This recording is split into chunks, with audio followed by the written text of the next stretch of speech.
한일혁명 102주년 기념 인문학 강의 시간입니다. 지난주 기억나십니까? 네, 개신교의 위기. 제가 참 놀랬던 게요. 개신교의 위기하고 제가 교회 강의하자마자 또 더욱더 큰 위기들이 많이 터졌습니다. 뭐 TCS가 어떻고 IM이 어떻고. 예, 간단하게 거기는요. 종교라고 할 수 없는 기관들입니다.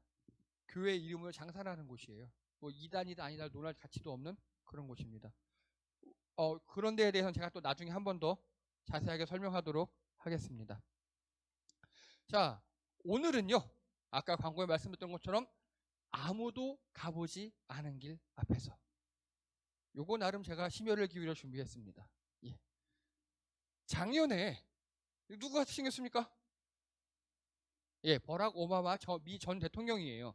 작년 10월 25일 날 갑자기 한국이 막 잘했다고 칭찬을 해요. 그러더니 버락 오바마 전 대통령이 뭐 토크쇼 같은 데 나가서 이런 말을 하는 겁니다. 한국 같은 선진국. 잉? 여러분 어떻습니까? 우리나라가 선진국이라고 생각하십니까? 뭔가 애매하죠? 아니라 그러기에는 뭔가 껄쩍지근하고 맞다 그러려니까 좀 부족한 것 같고. 오늘은 그 이야기입니다. 그 이야기입니다. 자, 지금부터 보여드리는 이거 다 기사를 제가 곳곳에서 찾은 거예요. 작년 한국 경제 성장률 OECD 회원국 중 1위. 역성장했지만 선방. 예, 간단하게 경제 성장률 작년에 우리가 1위 했대요. OECD 국가 중에서. 다음 방역 당국 코로나 대응 자부할 만한 일 확진 사망자 수 OECD 최저. 그리고 여러분 백신도요. 전 세계에서 우리나라가 제일 빨리 잘 맞을 거랍니다. 이것도 나중에 한번 설명드리겠습니다. 방역 1위랍니다. K방역 1위. 그리고 우리나라 경기 선행지수 9개월 연속 상승. OECD 29개국 중 최장기간. 경기 선행지수가 뭐냐면요. 6개월 후, 1년 후 우리나라가 경기가 잘 될 것 같니? 라고 물어보는 거예요. 그랬더니 응 하고 9개월 동안 계속 상승했대요. 그게. 즉 우리나라는 계속 잘 될 거란 얘기예요. 이제. 즉 경기 선행지수 1위. 그리고 무디스라는 신용평가회사에서 한국 ESG 신용영향점수 최고 등급. ESG는 뭐냐면요. 환경과 사회와 정부의 신뢰도예요. 우리나라가 최고 등급 받았습니다. 여러분 일본은 3등급 받았어요. 최고 등급은 좀 그래도 5천만 인구 되는 큰 나라 있잖아요. 조금만 소국들 빼고 큰 나라에서는 우리나라가 독일이 유일해요. 미국 2등급, 우리나라가 아닌 영국 뭐 이런 거 다 2등급. 우리나라는 독일만 1등급. 그 다음에 한국 작년 1인당 국민 총소득 G7 진입, 즉 7등 했대요. 우리나라가.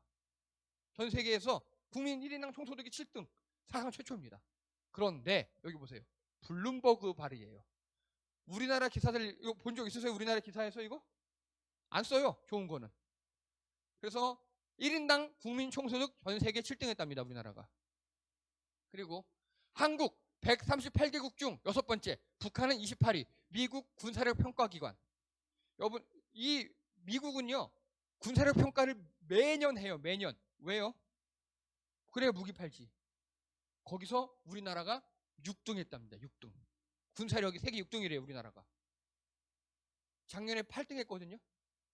재작년에 12등 했거든요. 쭉쭉쭉 군사력이 올라가고 있습니다. 자, 그리고요. 누리호 1단 로켓 종합연소 시험 성공. 이거 뭔 소리인지 하나도 모르겠죠. 이게 제가 기자들이 싫어하는 내용이에요. 이게 뭔 소리냐면요. 우리나라에서 300톤급 로켓 발사에 성공했다. 실험에 성공했대요. 발사 실험에. 이게 뭐 이해가 잘 안 되시죠? 간단하게 세계 10위 로켓 강국 진입. 이게 이해가 되시죠? 그리고 이제 내년에 진짜로 그래서 인공위성을 우리나라 기술로 우주에 보낼 거거든요. 그거 하면 세계 7위예요. 우리나라가. 즉 과학 강국이라는 소리예요. 로켓 강국이라고. 그래서 우리나라는 현재 로켓 기술력이 세계 10위입니다. 엄청난 거죠. 뭐 핸드폰, LED 이런 거 1위고요. 그리고요. BTS 아시죠? 뭐 아시긴 아신데 BTS가 뭐 이 정도 수준이잖아요. 우리나라에서만 그래요. 우리나라에서만. 빌보드 몇 번이나 1등 했고요. BTS 앨범 2개가 빌보드 차트 1등을 겨룬 적도 있어요. 모르시잖아요. 그 중에 하나는 또 한국어 앨범이에요. BTS가 한국어 앨범을 내잖아요. 그러면 전 세계 언어로 즉각 번역이 돼요. 누가 하느냐? 팬들이에요. 팬들이. 그리고 BTS가 우리나라 광주 민주화 운동에 대해서 가사를 쓴 적도 있고요. 그렇게 우리나라에 대한 관심 세우려고 하는 가사도 썼고요. 그런 거 되게 많이 써요. 그러면 해외 팬들이 거길 돌아봐요. 우리나라 여행 와가지고 광주를 돌아보고 세월호를 돌아보고 그런 엄청난 홍보대사 역할을 하고 있고요. 자, 이거 뭡니까? 기생충 보셨습니까? 기생충 영화. 봉준호 감독 작년 아카데미를 휩쓸었죠. 예. 여기 이건 신문에 많이 났죠. 근데 또 신문에 많이 안 나는 게 또 있습니다. 이거 아십니까? 영화 미나리라는 영화에 이 윤여정 씨께서 조연으로 출연했어요. 근데 현재 미국에서 여우 조연상 어제까지 20관왕이었는데 오늘 아침 뉴스 보니까 24관왕. 여우 조연상으로. 아카데미에 한 10개 이상 올라갔대요, 지금. 신문에 안 나잖아요. 왜? 좋은 일이니까. 자, 오늘은요. 그래서 뭐 신문이 나쁘다, 언론이 나쁘다 그 얘기 아니에요. 그건 당연한 거예요, 이제. 언론 나빠요, 그냥. 자, 이거 관련해서 보시면요. 그리고 영국 총리가 문 대통령에게 G7 정상회의에 또 초청했어요. 세계에서 제일 잘 나가는 선진국 7개가 모이는 게 G7이거든요. 거기에 지금 우리나라가 3년 연속 초청돼서 회의에 들어가고 있는 겁니다. 지금 우리나라는 이미 세계 7위 이상의 선진국이에요. 그래서 우리는 이미 선진국입니다. 우리만 몰라요. 우리만 쑥스러워해요. 아, 제가 뭐 선진국, 아니, 전 세계에 한 250여 개 나라가 있거든요. 근데 거기서 어쨌든 대충 종합적으로 6, 7위 정도는 잘 산대요. 여러 가지 분야를 다 통틀어 보니까. 그럼 선진국 맞죠? 맞죠? 근데 문제가 뭐냐면요. 우리들 의식 속에 우리가 선진국이 아니야라는 우리를 깔보는 거. 우리를 낮춰보는 거. 심지어 일본조차도요. 일본의 전문가들은 이제 우리가 한국을 우리 식민지가 아니라 식민지였던 나라가 아니라 선진국으로 대해야 한다는 일본에서 목소리가 나와요, 이제. 근데 우리가 그걸 몰라요. 자, 똑같은 기사예요. 지난해 우리 경제 성장률이 마이너스 1%였어요, 이게. 근데 이거를 외환 위기 이후 최저 금융위기 수준 이렇게 낼 수도 있고요. 이것도 팩트예요. 거짓말은 아니에요. 이렇게 보도를 할 수도 있고요. 아니면 아까 우리 처음에 봤던 기사처럼 역성장했지만 OECD 중 1위 이렇게 보도할 수도 있어요. 이해가 되십니까? 똑같은 사실인데 늘 이렇게 깔 준비만 되어 있어요. 언론은. 또요. 이거 보십시오. 통 와플 팔면 음식점, 조각 와플은 카페다. K방역의 자영업자들 분통. 학교 열었다고 그러면 애들은 다 걸려 죽으란 말이냐? 분통. 학교 닫았다고 교육 격차는 어떡하냐? 분통. 그러면 오전 오후반 하자 했더니 그러면 학부모들은 어떻게 되냐? 분통. 다 요즘 기사들이 이래요. 그리고요. 약간 똑같은 거죠. 똑같은 거. 예. 아까 얘기했죠. 누리호 1단 로켓 종합연소 성공시험. 이렇게만 우리나라 기사들이 돼요. 우리 기자들 의식에 우리나라는 선진국이 아니에요. 더 정확히 말씀드리면 국민들이 우리나라가 선진국이라는 걸 깨닫지 않았으면 좋겠는 게 기자들의 심정이에요. 그래서 기자들을 무시하십시오. 어차피 걔는 그래요. 그래서 도태돼봐야 정신 차려요. 그러면 자, 중진국은 무엇인지 아십니까? 이제 선진국이 무엇인가 좀 알아보자 그런 얘기예요. 중진국은요 이겁니다. 앞선 국가들을 따라서 한마음 한뜻으로 달려가는 국가, 빠른 발전을 이룰 수 있으나 부작용으로 독재, 빈부격차 이런 게 나타날 수 있습니다. 현재 베트남, 인도네시아가 그래요. 우리나라도 그랬었죠. 일사불란하게 야 나라가 잘 살아야지, 나라가 잘 살아야지, 기업이 성공해야지 하면서 노동자들 쥐어짜서 막 그렇게 했었죠. 우리나라의 10년, 20년, 30년 전 모습이에요. 근데 우리나라는 이렇게 하진 않아요, 이제는. 그러면 선진국은 무엇이냐? 자, 맞춰보세요. 여기 계신 세 분. 선진국 무엇인 것 같습니까? 우리 영상을 통해 보시는 성도님들 맞춰보시기 바랍니다. 선진국은 무엇을 선진국이라고 할까요? 예? 복지? 복지. 뭐 틀리진 않아요. 요소 중에 하나긴 해요. 빠른 발전을 이루어서.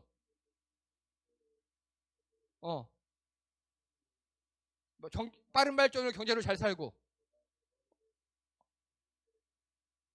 국민의 복지 분배 잘하고. 좋아. 좋은데요. 이거예요. 우리나라가 선진국은 무엇이고 선진국은 어떻게 해야 하는지 우리가 한 번도 배우지 않았어요. 그 이야기를 할 겁니다. 이제 기자들이 쓰레기인 건 사실이니까 그냥 기사들은 제거 두고요. 그러면 이제 우리가 선진국 국민으로 어떻게 살아야 하는가 그 이야기거든요. 자, 선진국은요 어떤 분야에서 가장 앞서는 나라예요. 그래서 직면한 문제들을 스스로 해결, 답을 제시하여 표준을 만들고 매뉴얼을 제공하는 나라, 독일이나 우리나라 같은. 이해되십니까? 중진국은요 남들이 해놓은 거 따라가는 거예요. 일본이 자동차도 잘 만들고 반도체도 잘 만들고 다 그랬어요. 그걸 보고 우리나라가 몇십 년 전에 우리도 저렇게 해야겠구나 하고 막 따라간 거예요. 그리고 추월을 해버렸어요. 이제 즉 선진국은요 앞에 아무도 없어요. 앞에. 이해가 되십니까? 그게 선진국이에요. 그래서 새로운 문제가 발생하고 새로운 일이 있을 때 선진국이 그거를 잘 해서 후발 국가들에게 야 이렇게 하면 잘 되더라 라고 제공하는 게 선진국입니다. 이해가 되십니까? 선진국이 무엇인지. 그래서 지금까지는 효율이 중요했어요. 효율. 한마음만 뚫어 나가 야근해 막 뼈를 갈아 넣어. 이게 중진국의 사고방식이에요. 그러면 이제 선진국 국민은 어떻게 살아야 하는가. 이거 제가 작년 6월에 했던 겁니다. 꿈의 사회와 중견국가. 기억나시죠? 지금 우리는 여기를 지나서 여기가 온 거예요. 우리나라는. 꿈의 사회가 상상력과 창조력이 제일 중요하다 이렇게 얘기했고 짐 데이터라는 사람은 미래 세계 중심 한국이다. 한국이 최고다라고 이거 보십시오. 2010년부터 얘기했어요. 우리 10년 전부터 이미 한국이 짱이라고. 예, 자세한 사항은 저희 유튜브에 올라와 있습니다. 6월 7일인가에 올렸더라고요. 작년에. 중견국가와 꿈의 사회 있습니다. 그거 찾아보시기 바랍니다. 그걸 미리 외국 사람들이 이렇게 알고 있었어요. 우리만 모르고 지금도 기자들은 우리가 알길 원하지 않아요. 우리가 선진국이라는 걸 국민들이 알길 원하지 않아. 그런데 우리는 선진국입니다. 그래서 이제요. 여러분 하얀 눈밭 앞에 서보신 적 있으십니까? 아무도 밟지 않은 길? 느낌이 어떻습니까? 뭐 차마 못 밟겠고 막 와 장난치고 밟기잖아요. 이게 현재 우리나라의 상황이에요. 지금까지 우리나라의 상황은요. 이렇게 발자국이 나 있었거든요. 이 발자국대로 열심히 따라만 가면 되는 거였어요. 그런데 이제 우리의 상황은요. 이렇게 아무도 가보지 않은 길 앞에 서 있는 겁니다. 이게 선진국이에요. 이게. 이해가 되십니까 이제? 그 이야기를 이제 할 거예요. 자, 첫 번째. 여러분 이게 무슨 그림 같으십니까? 두 패로 갈려서 약간 화가 난 것 같기도 하고. 예? 영국 의회. 오 좋아요. 여기 이렇게 소드라인 있고 그쵸? 막 싸우고 뭔가 그런 장면처럼 보이시죠? 이거 보면 좋아 보입니까? 나빠 보입니까? 이게 좋아 보여야 돼요. 이게. 그게 선진국이에요. 여러분 토론, 논쟁, 논란을 두려워하시면 안 됩니다. 이제부터는요. 우리나라에서 시끄러운 거 싫어하잖아요. 말 많은 거 싫어하잖아요. 근데 말 많은 게 필요하다고요. 이제는. 그래서 어떤 사안에 대해 전문가, 정치인 등의 대립에 적극적으로 의견을 내고 우리가 심판을 봐야 합니다. 누가 나와서 4차 재난지원금은 전 국민 다 줘야 돼. 누가 나와서 4차 재난지원금도 선별해서 줘야 돼. 이렇게 얘기하잖아요. 거기에 시끄러 이렇게 하시면 안 돼요. 그 싸움에 적극적으로 개입하셔서 상황 잘 읽어보시고 4차는 어떻게 해야겠구나. 야 한쪽 승 이렇게 해주셔야 돼요. 그게 우리가 선진국 주권자의 삶입니다. 토론이나 논란, 분쟁을 시끄러워하고 싫어하시면 안 된다고요. 그걸 통해 발전할 수 있어야 돼요. 그런데 여기에 함정이 있어요.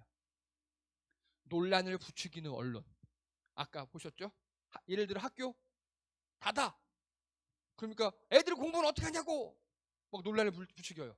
학교 열어. 방역은 그럼 오전 오후. 학부모는 이런 식이에요. 그걸 하지 말자는 소리잖아요. 그래서 소모적인 논란, 대안 없는 비난쟁이 얘네들 말은 듣지 마십시오.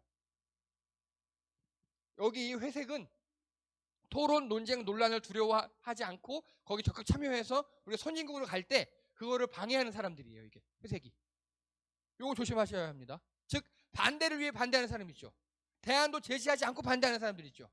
그런 사람들 말은 그냥 무시하시면 됩니다. 지금 우리나라 언론이 그렇게 하고 있어요. 그런 거 되게 많아요. 그런 거. 자, 또 다음요. 예. 문제를 정의해야 합니다. 이게 되게 힘든 말이에요. 어떤 사건이 발생했어요. 바이러스가 빵 터졌어요. 지난해 뭐 우한에서 터졌다 그랬죠. 그때 우리나라 사람들이 뭐라 그랬, 세계 어떤 나라들 중에 보면요. 중국 입구를 다 차단했어요. 자, 우리나라는 중국에서 들어온 사람들을 차단했습니까? 차단 안 했습니까? 안 했죠. 공식적으로 차단 안 했어요. 그 사람들을 들어오게 했습니까? 못 들어오게 했습니까? 못 들어오게 했어요. 어떻게 했습니까? 차단은요. 중국인 전면 입국 금지 이렇게 되는 거예요. 이거는 우리나라처럼 중국과 교역하는 나라에서 죽으란 소리예요. 그럼 아마 분명히 제가 싫어하는 기레기들은 수출 중소기업 다 막혀 우리나라 곧 죽을 듯 막 이렇게 나왔을 거예요.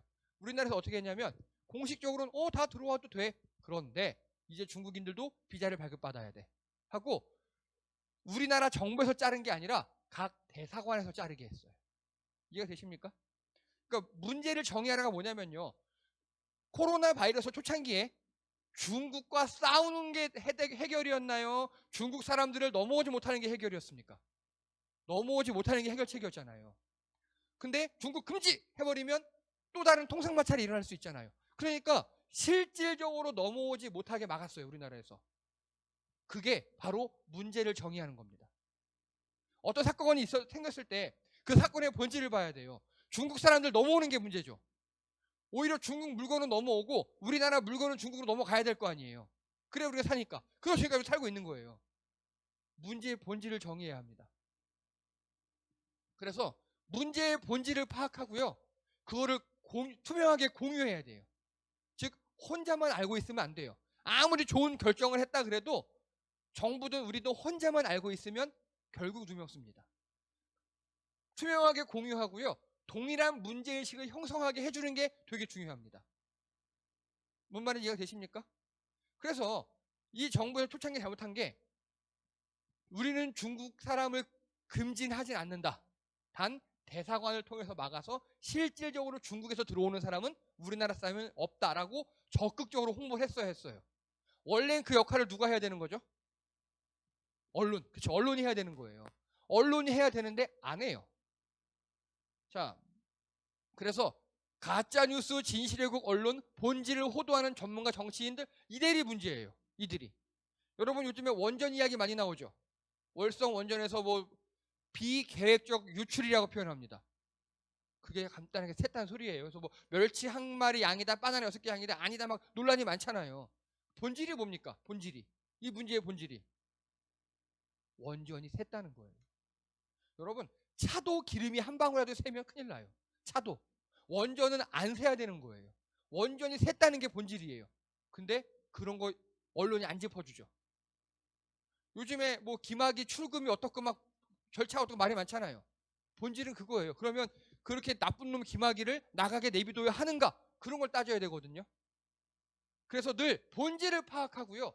그걸 투명하게 공유해야 돼요. 우리나라가 코로나에서 이걸 잘했어요. 그래서 우리나라 최근 3차 팬데믹이 있었죠. 일본은 어떻게 했는지 아십니까? 일본은 요 올 여름에 올림픽 해야 되잖아요. 검사 수를 확 줄여버렸어요. 그래서 지난 주말 기준으로 19,000명 검사에서 3,000명이 걸렸어요. 이거 엄청난 겁니다. 근데 우리나라도 막 1,000명 넘고 그랬잖아요. 그때 검사 단위를 10만, 15만까지 늘려버렸어요. 그래서 확진자는 많이 나왔지만 결과적으로 검사를 많이 하니까 쭉 줄어들잖아요. 이렇게 투명하고 문제의 본질을 해결할 수 있도록 노력해야 합니다. 그게 문제를 정의한다는 겁니다. 즉 핵심 파악, 투명성, 공유 이게 중요합니다. 다음요. 뭐가 씁니까 그림이? 예. 집단 지성과 수의 민주주의를 인정해야 합니다. 집단 지성이 뭡니까? 예. 권력자, 권위자뿐만 아니라 의견을 가진 사람은 모두 발언할 수 있는 공동체가 되어야 합니다. 우리는 그러잖아요. 어떤 박사가 나서 한마디 하면 그거 다 믿어버리잖아요. 근데 월성 원전에서 방사능 유출되는 양이 멸치 한 마리에 불과하다 했던 어떤 사람이 있어요.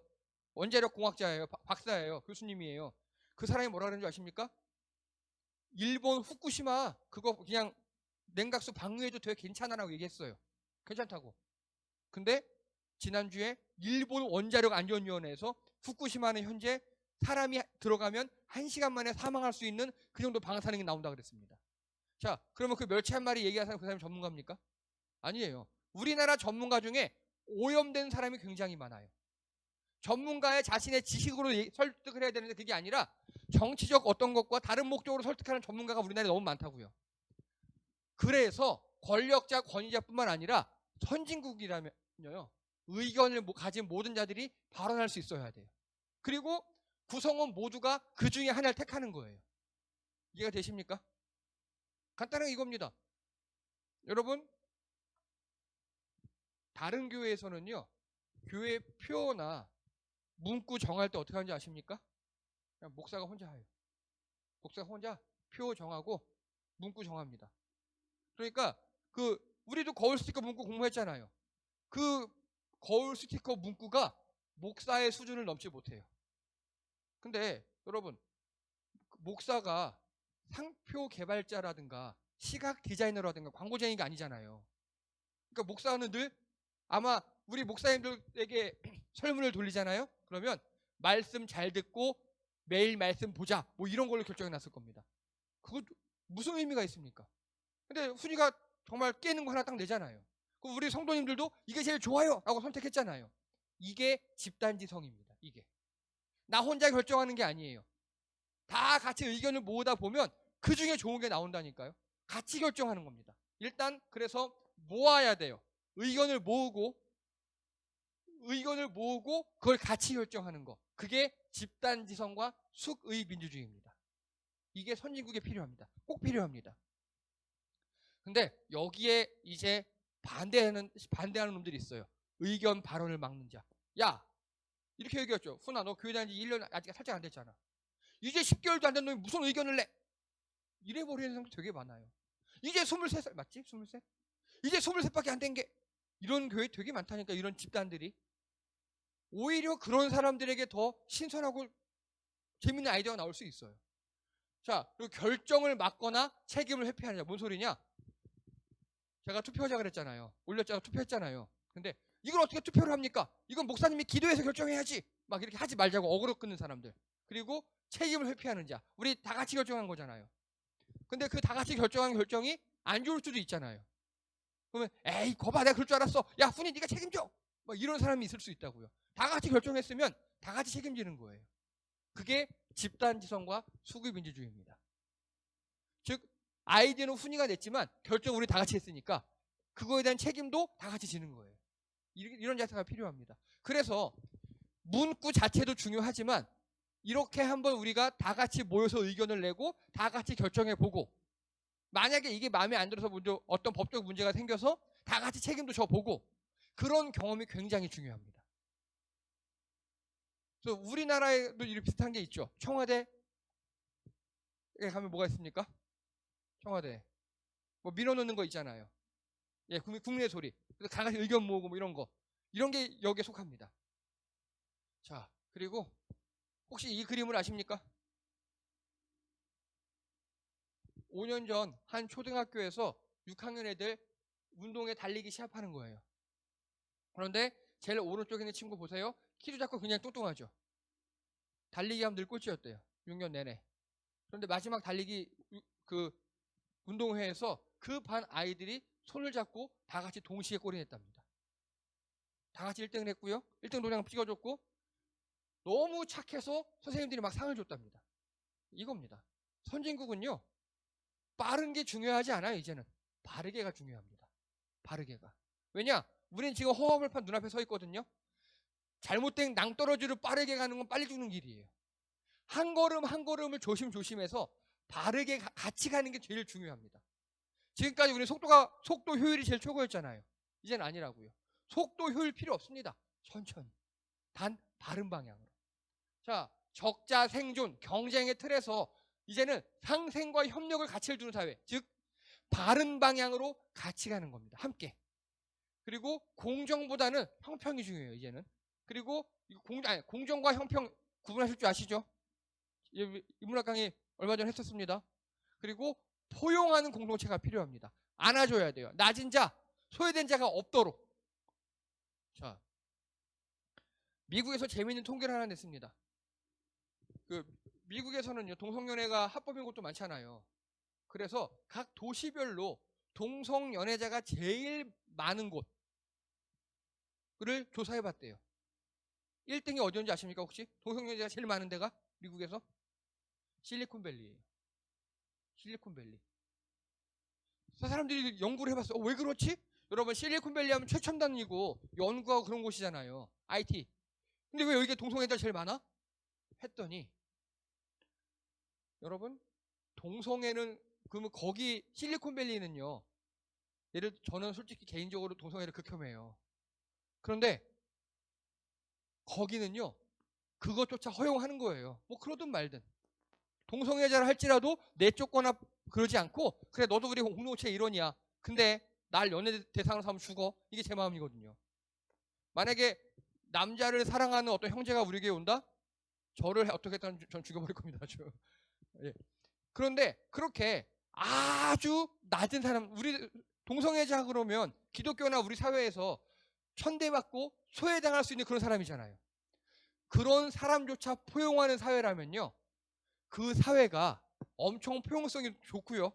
낮은 자들도 잘 품을 수 있고 그게 바로 상상력과 창의력의 기반이랍니다.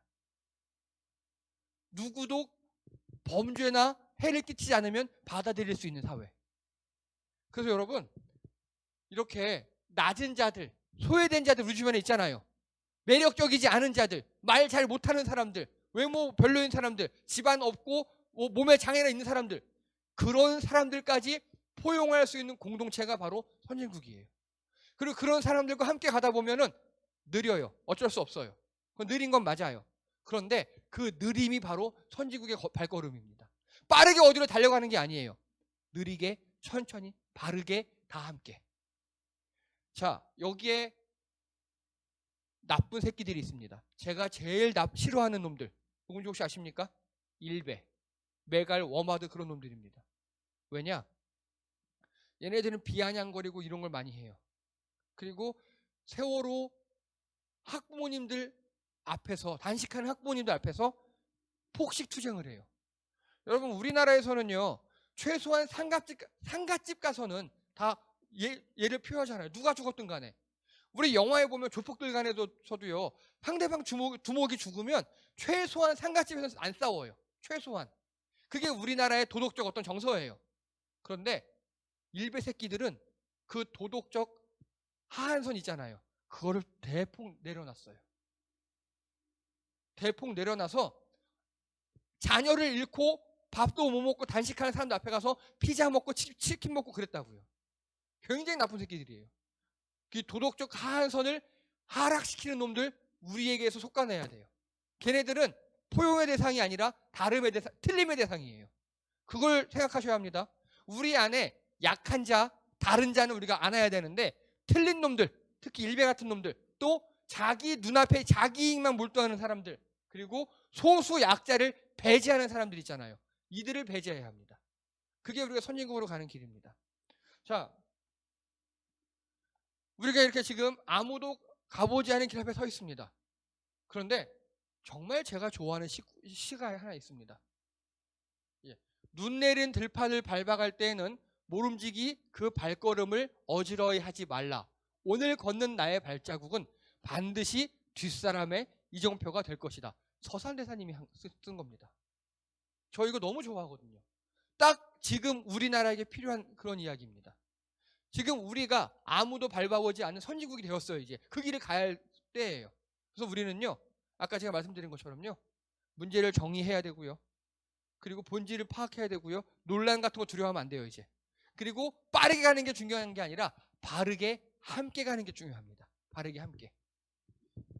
이 선진국이 우리가 제대로 의식화가 돼야 정치도 바뀌고 기자들도 바뀌어요. 바르게 함께 가는 여러분 되시기 바랍니다. 이상입니다.